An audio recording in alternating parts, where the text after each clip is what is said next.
Hey, what's up, everybody? It's your girl, Kelly Michelle. Welcome to another episode of Read With Me.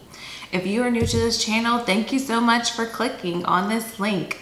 This channel is focusing on reading together separately.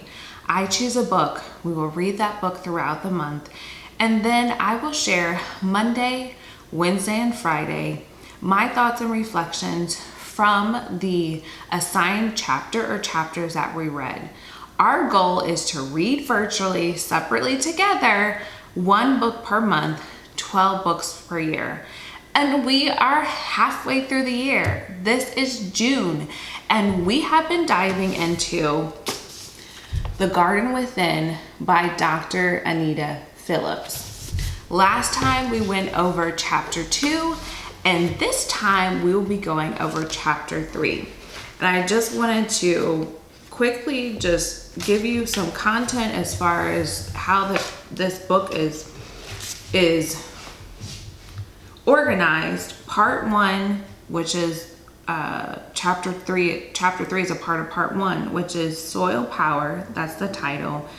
And chapter 3's title is Good Ground and Your Most Powerful Life. So as I stated, last time we went over chapter 2. This time we're going over chapter 3.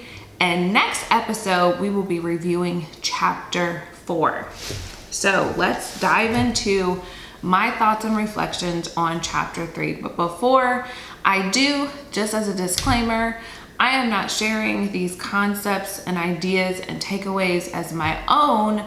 I am just simply sharing them with you. So I want to encourage you to read for yourself chapter 3. And also, if you haven't, grab the book and catch up to where we are. All right, chapter 3. It is titled Good Ground and Your Most Powerful Life. And here are my takeaways. 1. A healthy relationship with yourself requires self-awareness, self-love, and self-care. Absolutely, and we'll come back to that one. Number 2, self-care. It is intentionally choosing to nurture yourself spiritually, emotionally, mentally, physically before your breaking point.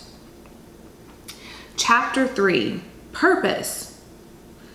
Meets a need, your purpose meets a need, it's productive, and it's relational. That's how you know that you are walking in your purpose. Number 4, legacy. It's anything that leaves the world a better place. And number 5, love has 3 components, which is intimacy, passion, and decision and commitment. I will tell you that this chapter 3, was so rich. It was very challenging for me to pick out the items or the phrases or the concepts or ideas that I wanted to share in this brief segment with you, because it had so many nuggets within this chapter. So I really encourage you to read chapter 3. But I really want to emphasize 1 and 2, which talks about self-care, and that having a healthy relationship with yourself, first of all, it's very important to have a healthy relationship with yourself, but it does require having self-awareness, having self-love, and taking care of yourself. And as a companion statement, self-care is intentionally choosing to nurture yourself spiritually, emotionally, mentally, physically before your breaking point. And that is so important. I know that we have all heard this before. Oh, self-care is important. There's people that share, different self-care techniques, and there's so many different things that we can do for self-care. But let me be another voice that is also saying to you, self-care is so important. Because what do they say to you on the airplane? Put your mask on yourself first before you go and put the airbag and the air mask for someone else. And it's, so many applications that if I don't care for myself, then I can't properly care for someone else. If I run myself ragged, then it could lead to the potential of me having some type of health crisis. And if I have a health crisis, then therefore I can't do the things that I want to do and to care for others. If, for example, I'm bedridden or I am, sick and I can't provide that care. So that's why, and that's just an example of physical self-care. But self-care is not just physically, it's spiritually, and it's emotionally, and it's mentally. I have had some situations in my life that I have experienced that, first of all, I want to say all of this is interconnected. Your spiritual, your emotional, your mental, and your physical well-being are all connected.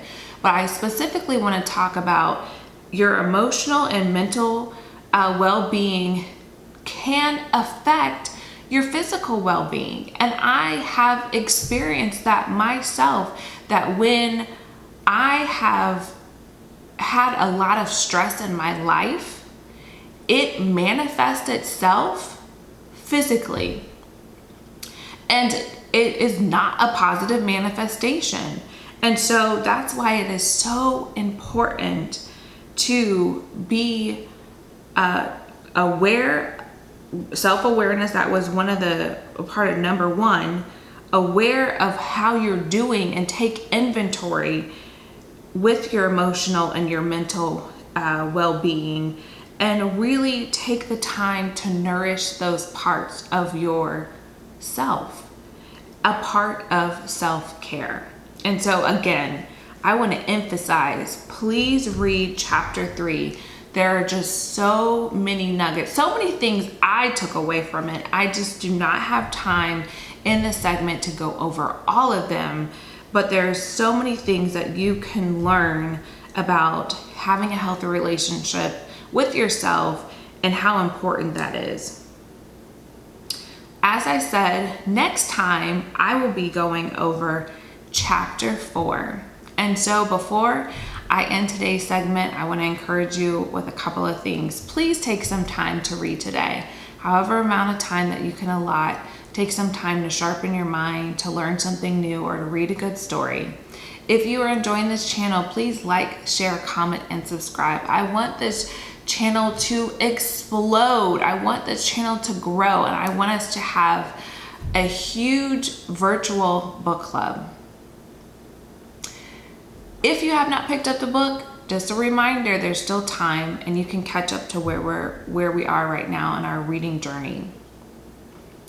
Thank you so very much for joining me today. And until next time, happy reading.